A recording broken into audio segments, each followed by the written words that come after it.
The transport shuttle's engines hummed to a stop as Jacob Winters gathered his medical supplies from the passenger compartment. Through the viewport, the remote rehabilitation facility looked exactly as sterile and unwelcoming as he'd expected. A cluster of white prefabricated buildings connected by covered walkways, surrounded by the amber grasslands of Kepler 442b's northern continent. Another exciting assignment, he muttered, shouldering his pack. 3 months caring for traumatized refugees wasn't exactly the career advancement he'd hoped for, but his supervisors at the Interspecies Medical Corps had been clear. One more black mark on his record, and he'd be reassigned to asteroid mining stations. The facility director, a thin man named Dr. Hollis Chen, met him at the airlock. "Mr. Winters, welcome to Haven Point. I trust your journey was comfortable?" "Comfortable enough." Jacob followed Chen through the sterile corridors, noting the heavy security doors and armed guards.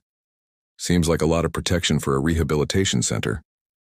"We house refugees from several active conflict zones," Chen explained, stopping before a reinforced door marked Patient 7 Alpha. "Some have complicated backgrounds. Your assignment is our most recent arrival, a female from the Andorian cluster. Her file indicates severe psychological trauma following battlefield exposure." Chen handed him a tablet displaying the patient's information. Species: Zolani. Classification: non-aggressive. Recommended treatment: extended emotional rehabilitation and trust-building exercises. The photo showed a humanoid woman with pale blue skin and striking silver hair, her eyes closed as if sleeping. "What happened to her?" Jacob asked. "Unclear. She was found drifting in an escape pod near the Rigel system, unconscious, malnourished, covered in what appeared to be combat injuries. No identification, no ship records. She's been mostly unresponsive since arrival 2 weeks ago." The door hissed open, revealing a modest medical suite with monitoring equipment and a single bed. The woman from the photo sat by the window, staring out at the grasslands. In person, she was more striking than her file suggested, tall and lean, with an elegant bone structure that spoke of both strength and vulnerability. Her injuries had mostly healed, leaving only faint silver scars along her arms. "Kira," Chen called softly. "This is Jacob Winters. He'll be taking care of you." She turned, and Jacob felt his breath catch. Her eyes were a deep violet, intelligent and alert. Nothing like the vacant stare he'd expected from someone suffering severe trauma. "Hello, Jacob," she said, her voice carrying a slight accent he couldn't place. "I am pleased to meet you." Chen frowned slightly. "She's been much more responsive today. Perhaps your arrival has provided additional motivation for recovery." After Chen left, Jacob settled into the chair across from Kira. "How are you feeling?" "Today? Better." She studied him with an intensity that made him uncomfortable. "You are not what I expected." "What did you expect?" A small smile played at her lips. "Someone less perceptive." They spent the first hour going through standard therapeutic exercises, discussing her sleeping patterns, appetite, emotional state. Her responses were textbook perfect, almost rehearsed. But Jacob noticed other things. How she tracked every sound in the corridor, how her muscles tensed whenever footsteps passed the door, how her fingers occasionally traced patterns on her arms that corresponded exactly to where her scars were located. "Tell me about your dreams," he said. For the first time, her composure cracked slightly. "I dream of flying," she said quietly, "of being above everything, in control." "That sounds peaceful." "Sometimes." Her violet eyes met his. "Sometimes I dream of falling." As evening approached, Jacob prepared to leave. "I'll see you tomorrow, Kira. Try to get some rest." "Jacob." Her voice stopped him at the door. "Thank you for treating me as if I am more than my file suggests." Walking back to his quarters, Jacob couldn't shake the feeling that Kira's words carried a deeper meaning, as if she knew exactly what her file said, and exactly what it was hiding. 3 days into his assignment, Jacob began documenting his observations in a private log. Kira's behavior patterns were too inconsistent for someone suffering from severe trauma. During their morning session, she'd accidentally crushed a ceramic cup in her grip when a maintenance worker dropped a tool in the corridor. The sound of metal clanging had triggered a reaction so swift and violent that Jacob barely caught the fragments before they hit the ground. "I'm sorry," she'd whispered, staring at her hands. "Sometimes I forget my own strength." But Zilani weren't known for exceptional physical capabilities. Jacob had reviewed the species files thoroughly. "It's all right," he'd said, studying her face. "Have you always been stronger than others of your kind?" The question hung in the air for a long moment before she deflected with practiced ease. "I worked in construction before the war. Heavy lifting builds muscle." Now, reviewing the security footage from the past week, Jacob noticed other anomalies. Kira moved with the fluid precision of someone trained in combat, not the hesitant shuffle of a traumatized refugee. When she thought she was unobserved, her posture straightened, her eyes became predatory, scanning for threats and escape routes. The next morning, Jacob arrived early to find Kira performing what looked like martial arts exercises in the narrow space between her bed and the window. Her movements were elegant and deadly, each strike and block executed with perfect form. "That's beautiful," he said softly from the doorway. She spun toward him, dropping into a defensive crouch before catching herself. It helps me center my thoughts." "Where did you learn to fight like that?" Her violet eyes searched his face, as if weighing how much truth she could reveal. "My father taught me. He said a woman should be able to protect herself." Jacob stepped closer, noting how she tensed at his approach, not from fear, but from the automatic assessment of a potential threat. "Your father must have been quite skilled." "He was." Her voice carried a weight of grief that seemed genuine. "He died in the first wave of attacks on our colony." Over the following days, their conversations grew more personal. Jacob found himself looking forward to their sessions, drawn by Kira's intelligence and the glimpses of vulnerability she occasionally allowed him to see. She asked him about Earth, about his family, about why he'd chosen to work with alien refugees. "I wanted to make a difference," he admitted one afternoon as they sat by the window. "Too many people see other species as threats or curiosities. I thought maybe I could help bridge that gap." "And what do you see when you look at me?" she asked, her voice barely above a whisper. Jacob met her gaze, feeling something shift between them. "I see someone extraordinary who's trying very hard to appear ordinary." Her breath caught, and for a moment the mask slipped entirely. The woman looking back at him wasn't a broken refugee. She was someone accustomed to command, to making life and death decisions, to carrying the weight of others' lives on her shoulders. "Jacob," she said, reaching out to touch his hand. "There are things about me." An alarm blared through the facility, cutting off her words. Jacob's tablet chimed with an emergency alert. "Security breach. All personnel report to stations." Through the window, Jacob saw armed figures in tactical gear surrounding the building. Their weapons and armor weren't Earth standard. The sleek, angular design marked them as consortium bounty hunters. Kira was on her feet instantly, all pretense abandoned.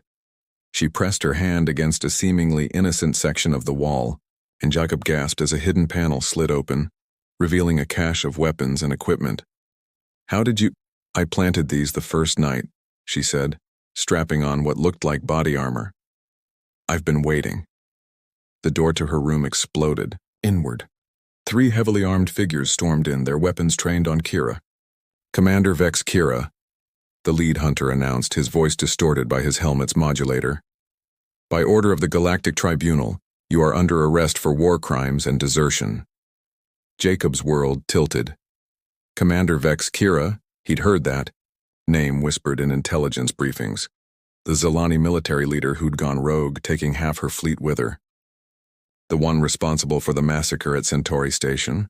Kira stood perfectly still, her hands raised but not in surrender, in preparation. "I assume my former colleagues offered quite a reward for my capture. Enough to retire on?" The hunter replied. Are you going to come quietly? Or do we do this the hard way? Jacob watched in stunned silence as the woman he'd been growing to care for, the woman he'd been falling for, revealed herself as one of the most wanted fugitives in known space. Jacob, Kira said without taking her eyes off the hunters. I need you to trust me. Can you do that? The lead hunter laughed. Your human pet can't help you now, Commander. But Jacob saw something in Kira's stance, a coiled tension that spoke of imminent violence. Whatever happened next, his quiet life as a medical caretaker was about to end. What happened next defied everything Jacob thought he knew about physics, biology, and the limits of humanoid strength. Kira moved like lightning-made flesh, her body blurring as she closed the distance between herself and the lead hunter. Her hand struck his chest, and Jacob heard the distinctive crack of armor plating giving way. The hunter flew backward, crashing through the reinforced door and into the corridor beyond. His companions opened fire, but Kira was no longer aware. Their weapons were aimed. She flowed around their plasma bolts like water, each movement impossibly fluid and precise. Jacob pressed himself against the wall as the second hunter's weapon was torn from his grasp and used to club him unconscious. The third managed to trigger a distress beacon before Kira's hand closed around his throat, lifting him off the ground with casual ease. How many more? She asked, her voice deadly calm. 12. The hunter gasped. Surrounding the facility. Kira's grip tightened. Are they here to take me alive? Orders. Orders were alive if possible, but they'll settle for my corpse. She released him, letting him drop to the floor unconscious. When she turned back to Jacob, her violet eyes were filled with something that might have been regret. Now you know, she said simply. Jacob stared at her, his mind struggling to process what he'd witnessed. Commander Vex Kira, the butcher of Centauri Station. Something flickered across her face. Pain, perhaps, or disappointment. Is that what they're calling me? 3,000 civilians died when you destroyed that station. 3,000 civilians died when the consortium decided to use them as human shields. She corrected, her voice hardening. I gave them 6 hours to evacuate. I sent warning after warning. The consortium chose to keep those people there, betting I wouldn't have the resolve to complete my mission. Jacob's tablet chimed with another alert. The facility's defensive systems were failing under the assault from the remaining hunters. They had minutes at most before the building was breached. Your mission was to destroy a space station full of innocent people? Kira moved to the hidden weapons cache, pulling out devices Jacob didn't recognize. My mission was to prevent the consortium from using Centauri Station to launch biological weapons at Zilani colonies. Weapons that would have killed millions instead of thousands. She pressed something into his hands, a small crystalline device that pulsed with inner light. This contains the proof. Everything the consortium has done, every war crime they've covered up, every genocide they've planned. It's why I'm still alive and why they want me back so badly. The walls shook as explosions echoed through the facility. Emergency lighting bathed everything in hellish red. Why are you giving this to me? Kira's hand cupped his cheek, her touch surprisingly gentle. Because in 3 days you became more important to me than my own survival. Because you looked at me and saw a person worth saving, not a monster worth hunting. Jacob felt his heart racing, not from fear but from something far more dangerous. Kira, the hunters will kill everyone in this facility to get to me, she said, strapping on equipment that made her armor pulse with energy. But if you turn me in, they might let the others live. And what about you? Her smile was sad and beautiful. I stopped mattering the day I chose to become a monster to prevent a greater evil. Jacob looked at the crystal in his hands, then at the woman who'd somehow become the center of his world in just a few days. 3 days ago, he'd been a simple medic looking for purpose. Now he held evidence that could reshape the political landscape of known space, and his heart belonged to the most wanted fugitive in the galaxy. The sound of approaching footsteps echoed in the corridor. The hunters had breached the inner perimeter. There's a third option, Jacob said, slipping the crystal into his pocket. Jacob, don't. I help you escape. Kira stared at him as if he'd spoken in a foreign language. You don't understand what that means. If you help me, you become a traitor to Earth, to humanity. You'll never be able to go home. More explosions rocked the building. Through the shattered window, Jacob could see fires burning across the facility grounds. Maybe home isn't a place, he said, moving to stand beside her. Maybe it's a person. For the first time since he'd known her, Kira looked genuinely shocked. You barely know me. I know enough. Jacob picked up one of the weapons from her cache, surprised by how natural it felt in his hands. I know you've been carrying the weight of an impossible choice alone. I know you've been pretending to be broken when you're the strongest person I've ever met. And I know that in 3 days, you've become more important to me than the life I'm about to throw away. Kira's composure finally cracked. She stepped closer, her hand finding his face again. Jacob, The words were lost as their lips met, the kiss desperate and fierce. For a moment, the war raging around them disappeared, leaving only the two of them and the impossible connection that had formed between human and alien, caretaker and fugitive. When they broke apart, Kira's eyes blazed with determination. Stay close to me. Do exactly what I say. And Jacob? She smiled, and for the first time it reached her eyes. Welcome to the rebellion. The escape from Haven Point was a blur of violence and impossible maneuvers. Kira moved through the facility's corridors like a force of nature, her enhanced abilities allowing her to neutralize hunters with surgical precision, while Jacob followed, in her wake, still reeling from his decision to abandon everything he'd ever known. They stole a transport from the facility's hangar, Kira's hands dancing over controls Jacob had never seen before. As they lifted off, he caught a glimpse of the destruction below, fires consuming entire sections of the complex, bodies scattered across the landing pads. The other staff, he said, gripping his seat as Kira threw the ship into a series of evasive maneuvers. Are they alive? She said, without taking her eyes off the navigation display. The hunters wanted me, not them. Dr. Chen and the others will be questioned and released. Jacob wanted to believe her, but the guilt of abandoning his colleagues gnawed at him. Where are we going? Safe house 3 systems away. It'll take them time to track us there. She glanced at him, her expression softer than he'd seen it since the attack. Are you all right? I just threw away my career, my citizenship, and probably my life for a woman whose real name I learned 20 minutes ago, Jacob said. I'm spectacular. Despite everything, Kira laughed, a genuine sound that transformed her face. My real name is Kira. Commander Vex was a title, not a replacement, for who I am. The ship's autopilot engaged as they entered hyperspace, the stars outside stretching into lines of light. Kira turned to face him fully, and Jacob was struck again by how beautiful she was, and how alien. The adrenaline was fading, leaving room for doubt to creep in.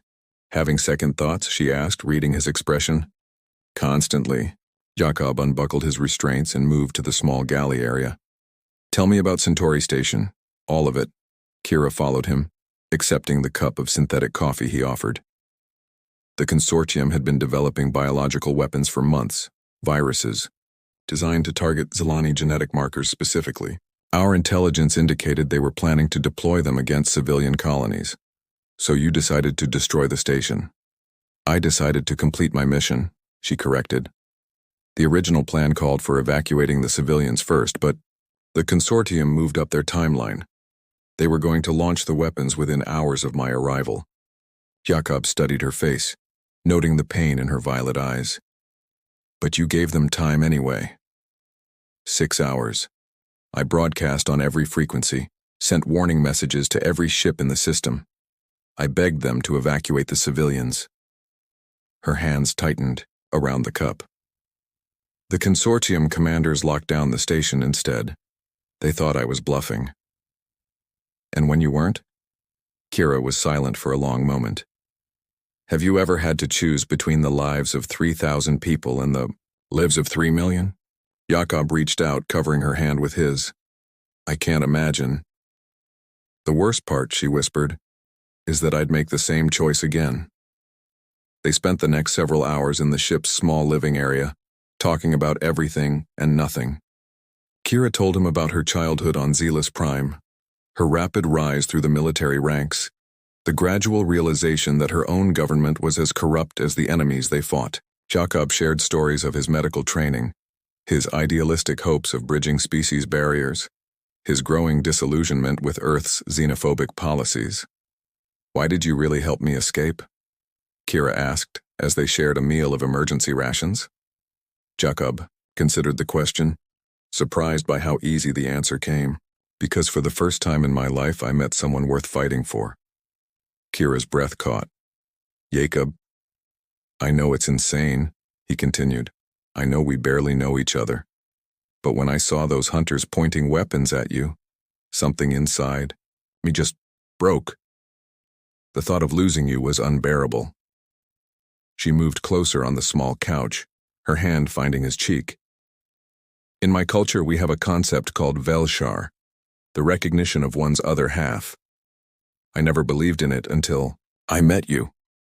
Their second kiss was different from the first, less desperate, more exploratory. Jakob's hands tangled in her silver hair as she pressed closer, her alien strength evident in the careful way she touched him, as if afraid she might break something precious. I need you to understand, she whispered against his lips, what it means to be bonded to someone like me. The danger, the isolation. I understand enough, Jakob replied, his hands mapping the contours of her face, her neck, the elegant line of her shoulders. Show me the rest. What followed was a revelation. Kira's alien physiology made her responses to touch more intense, more honest than any human Jakob had ever been with. Her skin seemed to glow in the dim lighting, and when she cried out his name, it was in a language that sounded like music. Later, as they lay entwined in the ship's narrow bed, Kira traced patterns on Jakob's chest with her fingertips. There's something else you need to know, she said quietly, about what happens next. Jakob caught her hand, bringing it to his lips. Tell me. My people have a bonding ritual, Nalthar. It creates a psychic link between partners, allowing them to share thoughts, emotions, even physical sensations. Her violet eyes met his. Once performed, it can never be undone. And you want to perform this ritual with me? I want to offer you the choice, she said. Because if we're caught, if they separate us, the bond would allow us to find each other again. But it would also make you something unprecedented. The first human bonded to an alien. Jakob pulled her closer, feeling the steady rhythm of her heartbeat against his chest. When? You don't want to think about it first? I've been thinking about it since the moment I decided to help you escape, he said, kissing her forehead. I'm already bound to you, Kira. The ritual would just make it official. The safe house was a converted mining station on the edge of the Helix Nebula, its location hidden by sensor-scattering dust clouds and the wreckage of ancient battles. Jakob spent their first day there marveling at the sophistication of Kira's network. The station was fully stocked with supplies, weapons, and communication equipment that would allow them to monitor pursuit efforts across multiple star systems. How long have you been planning this? He asked, examining a star chart marked with dozens of similar safe houses. Since the day I realized the war would never end as long as both sides had something to gain from it, Kira replied from where she worked at a communications console. I've been building a network of like-minded individuals, people from both sides who are tired of the killing. A rebellion. A hope for peace. She turned to face him, her expression troubled. Unfortunately, we may not have as much time as I thought. My contacts are reporting increased military activity in this sector. Someone's coordinating a massive search effort. Jakob moved to stand behind her, his hands settling on her shoulders. Over the past 2 days, they'd grown comfortable with casual intimacy, the physical connection helping to bridge the gap between their different species and backgrounds. How long do we have? Days? Maybe less? Kira leaned back against him, drawing strength from his presence. There's something else. The bounty on my head has been increased to 50 million credits. That kind of money will draw every hunter in the galaxy. Then we should perform the ritual now, Jacob said simply. Kira turned in his arms, her violet eyes searching his face. Are you certain? Once we're bonded, there's no going back. You'll be tied to me for life, sharing not just my exile, but my enemies. Jacob cupped her face in his hands, marveling at how natural it felt to touch her, to offer comfort to someone whose biology was so different from his own. I was tied to you the moment I decided to trust you over everything I'd been taught. The ritual just makes it permanent. That evening, as the nebula's shifting colors painted the station's observation deck in ethereal light, Kira began the preparations for Nalthar. She changed into flowing robes that seemed to capture and reflect the stellar radiation outside, while Jacob wore simple clothes that left his arms and chest bare. The ritual requires physical contact throughout, Kira explained, her voice taking on a formal cadence that spoke of ancient traditions. Our minds will touch first, then our souls. You'll experience memories, emotions, sensations that aren't your own. Don't fight it. Let the connection form naturally. She produced a small vial of luminescent liquid from her robes. This will help facilitate the mental link. It's harmless to humans, but it will make you more sensitive to psychic impressions. Jacob drank without hesitation, feeling warmth spread through his system. Almost immediately, he became aware of Kira's presence in a way that went beyond the physical. He could sense her nervousness, her hope, her deep and growing love for him. I can feel you, he whispered in wonder. And I you. Kira moved closer, her hands finding his chest. Now we begin. What followed was unlike anything in Jakob's experience. As Kira spoke words in the ancient Zalani tongue, their minds began to merge. He experienced flashes of her memories, childhood on a world of crystal cities, her first military command, the terrible weight of decisions that cost lives to save. Lives. In return, she saw his memories of Earth, his medical training, the loneliness that had driven him to work with alien refugees. But more than memories, they shared emotions. Jacob felt Kira's fierce protective instincts, her deep capacity for love, her guilt over the choices she'd been forced to make.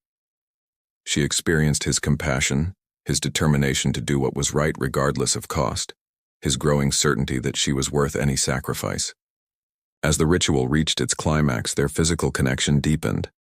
Jacob could feel every nerve in Kira's body as if it were his own, could sense the alien strength flowing through her enhanced physiology. She gasped as she experienced human sensation for the first time, the different rhythms of his heartbeat, the unique way his nervous system processed touch and pleasure. When the ritual was complete, they collapsed together on the soft cushions Kira had prepared, their minds still reeling from the intensity of the connection. Jacob could feel Kira's presence in his thoughts like a warm, constant glow, and he knew she was experiencing the same phenomenon. It's done, she whispered, her voice filled with awe. We're bonded. Jacob pulled her closer, marveling at how right it felt to have her thoughts intertwined with his own. I love you, he said, and for the first time the words carried the full weight of absolute certainty. And I love you, she replied, her mental voice joining her spoken words in perfect harmony. Their moment of peace was shattered by alarms throughout the station. Jacob could feel Kira's combat instincts surge through their bond as she sprang to her feet, already reaching for weapons. They've found us, she said grimly, her enhanced senses detecting approaching ships before the station's sensors registered them. Through the observation deck's windows, Jacob could see the nebula's colors shifting as dozens of ships dropped out of hyperspace. A joint force of Earth vessels and consortium hunters, working together for the first time in decades. So much for our honeymoon, Jacob said, surprised by his own calm. Through their bond, he could feel Kira's tactical mind already formulating escape plans, evaluating threats, calculating odds. "This isn't over," Kira said fiercely, her hand finding his. "We have allies, resources they don't know about. And now we have something they'll never understand." "What's that?" She smiled, and Jakob felt her fierce joy through their connection. "Perfect trust, perfect partnership. They're hunting two individuals, but we're not individuals anymore. We're something new." As the attacking ships closed in, Jakob and Kira moved as one, their shared bond allowing them to coordinate without words. Whatever came next, they would face it together, the first human-alien bonded pair united against a galaxy that wanted them dead. The war for their freedom was just beginning, but Jakob had never felt more alive, more certain of his purpose. In saving Kira, he had found himself. In bonding with her, he had become something greater than he'd ever imagined possible. The future was uncertain, dangerous, and filled with impossible odds. It was perfect,